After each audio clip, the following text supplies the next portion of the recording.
In Harrison County, a controlled burn spread past the fire line today, scaring people who live nearby.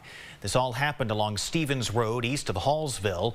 As KLTV7's Jamie Boyum reports, a person who lives nearby called 911 around 11 o'clock this morning when the flames started spreading to their property.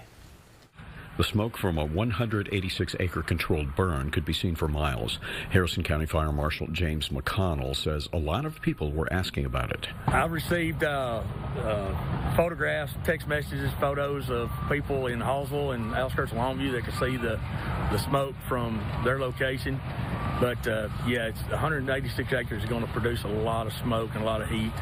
But when the Hallsville Fire Department was informed the fire jumped the fire line, McConnell met them there. With the wind gust and just the right amount, the perfect combination caused it to jump the lines that they had laid down with the dozer. He said Hallsville responded quickly. When they showed up, they got it knocked down, and in no amount of time, they went in and called the Forestry Service just in case, given the wind conditions of today. But the company that was doing the controlled burn was able to supply a couple of dozers, so the Forestry Service didn't even have to unload theirs.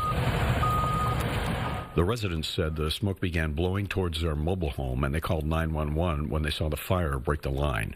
Hallsville put the fire out, and they were out with water hoses, wetting the ground around it, wetting the roof of the house. You know, your home is their priority. Residents were relieved the only property damage they had was burned grass.